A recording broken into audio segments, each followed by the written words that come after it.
नमस्कार मित्रांनो, आशा आहे आनंदी, मस्त आणि जबरदस्त असताल। आजच्या व्हिडिओमध्ये आपण बोलणार आहोत, चर्चा करणार आहोत। जर 10वी 12वी ग्रॅज्युएशन करताना तुमचे मुलं आणि मुली असतील, तुम्ही पालक म्हणून कोणती गोष्टीची खबरदारी घेतली पाहिजे। या गोष्टी माझ्या आयुष्यात घडल्या। तसं माझ्या वडिलांचं नाव होतं राम आणि नकळतच मॅडमने विचारलं की तुझ्या वडिलांचं काय नाव आहे। त्यावेळेस मी रामभाऊ केलं। मला वाटायचं की माझ्या वडिलांना रिस्पेक्ट मिळाली पाहिजे। परिणाम स्वरूप आमच्या ठोंबरे मॅडमला इयत्ता 10वी मध्ये मी बोर्डाच्या पेपरला रामभाऊ टाकायला लावलं आणि त्याच्या आधी माझं आधार कार्ड तयार झालं होतं आणि त्याच्यावर फक्त राम नाव होतं। मग परिणाम स्वरूप मित्रांनो 10वी बोर्ड सर्टिफिकेटवर रामभाऊ आलं आणि माझ्या सगळ्या डॉक्युमेंटवर राम नाव आहे। त्यासाठी मित्रांनो, तुम्हाला जरी रिस्पेक्ट द्यायची असेल पण तुमचं जे नाव ओरिजिनल आहे ते ठेवण्याचा प्रयत्न करा। राम असेल तर रामभाऊ करू नका, श्याम असेल तर श्यामराव करू नका, विश्वास असेल तर विश्वासराव करू नका। वेलांटी उकार परिणाम स्वरूप काय होतं की नंतर तुम्हाला खूप खर्च करावा लागतात आणि ते सहजासहजी डॉक्युमेंट चेंज होत नाहीत। गॅजेट लागतं, जन्म दाखला लागतो, बर्थ सर्टिफिकेट लागतं। मग परिणाम स्वरूप तुम्हाला अडचणी खूप येतात। त्यामुळे मित्रांनो, सीताराम ग्राहक सेवा केंद्र यूट्यूब चॅनलच्या माध्यमाने आपण तुम्हाला गाईड करणार आहोत, योग्य डॉक्युमेंट असलं कसं पाहिजे। तर 10वी 12वीची परीक्षा देण्याआधी पालकांनो खबरदार, मुलांनो आणि मुलींनो लक्ष ठेवा, तुमच्या डॉक्युमेंटमध्ये अशी कोणत्याही प्रकारची चूक नसायला पाहिजे। 10वीच्या सर्टिफिकेटवर आडनाव सगळ्यात आधी येतं, त्यामुळे परिणाम स्वरूप तुम्ही सगळ्या डॉक्युमेंटवर आडनाव सगळ्यात आधी ठेवा, त्यानंतर तुमचं नाव ठेवा आणि मग सगळ्यात शेवटी वडिलांचं नाव ठेवा।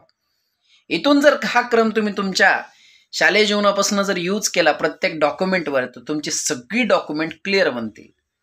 त्यासाठी मित्रांनो, या सगळ्या गोष्टीत लक्ष द्या, ठेवा। क्रम नावाचा चुकू नका। पुढे चालून तुम्हाला CET द्यायची, JEE द्यायची आहे। आता ग्राहक सेवा केंद्रात आम्ही फॉर्म भरताना ह्या सगळ्या मिस्टेक दिसायला लागतात। बहुतांश वेळा जन्मतारखा सुद्धा पालक वेगवेगळी सांगतात। मुलगा जर पावसाळ्यात जर जन्माला असेल तर त्या मुलाची जन्मतारीख ही 7 जून ठरवली जाते। एखादा मुलगा जर राखी पौर्णिमेला जन्म असेल तर 14 ऑगस्ट, 14 सप्टेंबर अशी ठरवली जाते। परिणाम स्वरूप काय होतं, मिसमॅच होतो ना डाटा। पालकांना विचारलं जातं कधी जन्माला आलता, ते म्हणतात पावसाळ्यात आलता, उन्हाळ्याच्या तोंडाला आलता, भुईमुंग काढला होता त्यावेळेस आला होता। मग अशा वेळेस काय होतं की तुमच्या डॉक्युमेंट्सवर चुकीच्या तारखा टाकल्या जातात। डॉक्टरने जन्म झाल्यानंतर कोणती वेळ लिहिली आहे, जन्म दाखल्यात कोणती वेळ आहे, तुमच्या आधार कार्डवर कोणती तारीख आहे, ह्या सगळ्या गोष्टी पाहायला शिका, जेणेकरून तुम्हाला पुढच्या आयुष्यामध्ये इकडं तिकडं पळायची गरज पडत नाही।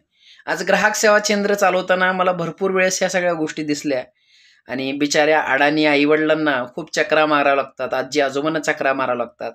काही काही जण 60-60, 70-70 वर्षाचे झाले, त्यांचे नाव चुकले। तर आज नाव बदलत नाही लवकर, आधार सेंटरवर सुद्धा चेंज होत नाही जोपर्यंत तुमच्याकडे व्हॅलिड पुरावा नसेल, जन्म दाखला नसेल, बर्थ सर्टिफिकेट नसेल, तुमच्या ड्रायव्हिंग लायसन्सवर, पासपोर्टवर, पॅन कार्डवर जर ओरिजिनल जन्मतारीख नसेल तर तुमच्या जन्मतारखा बदलत नाहीत।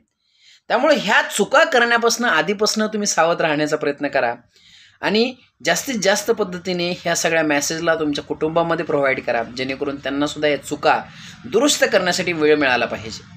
मित्रांनो, आजच्या व्हिडिओला तुम्ही शेवटपर्यंत ऐकलं मन लावून, त्यासाठी खरंच एकदा धन्यवाद। Sitaram Gorad signing off. आणि अशाच प्रकारचे व्हिडिओ पाहण्यासाठी आमच्या यूट्यूब चॅनलला सबस्क्राईब करा। तुमच्या मनातल्या डोक्यातल्या कमेंट टाका, तुम्हाला कोणत्या गोष्टीवर व्हिडिओ पाहिजे आहे हे मला सांगा, जेणेकरून मला तुमची मदत करता येईल।